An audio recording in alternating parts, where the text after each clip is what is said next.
Pria itu membuka matanya dengan tajam. Dia menemukan bahwa ada harimau tidak jauh. Dia melihatnya. Pria itu dengan cepat berdiri memegang senjata.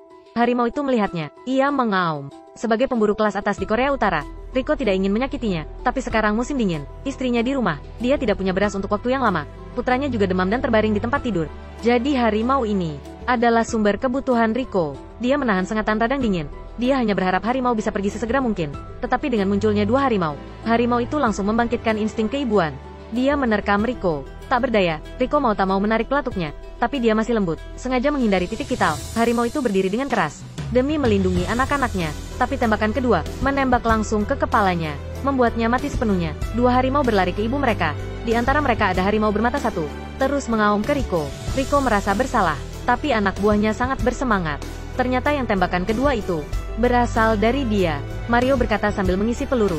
Kali ini kita menangkap 3 harimau. Pasti bisa dijual mahal. Setelah selesai, dia mengangkat senjata lagi. Siap membunuh harimau. Cukup. Mario masih tidak mau menyerah. Dia kalau menjadi pemburu itu hidup dalam krisis. Mampu bertemu harimau adalah kesempatan langka. Sekarang 2 harimau, yang sudah tidak ada ibu. Bagaimanapun, mereka akan mati kelaparan cepat atau lambat. Kapan lagi kalau bukan sekarang? Membunuh dan mendapatkan uang. Riko tiba-tiba membanting Mario ke tanah. Dia berkata untuk membiarkan mereka pergi.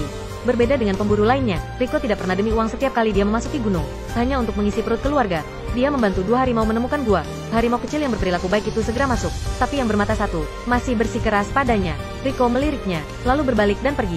Tidak lama, dia membawakan burung pegar. Saat melihat mereka makan dan kenyang, Riko baru pergi dengan percaya diri.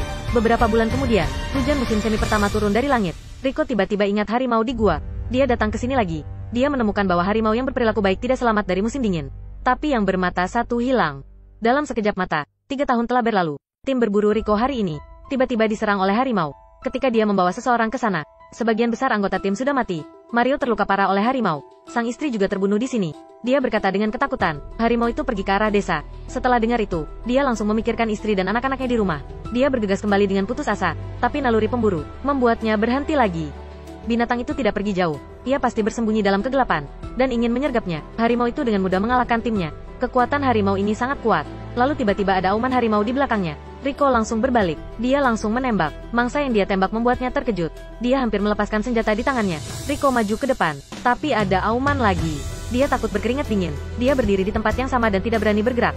Harimau bermata satu tidak menyakiti Riko, tapi berbalik dan pergi. Setelah pergi jauh, Riko menangis dan berlari ke depan. Seorang wanita yang mati di depannya. Itu adalah istrinya.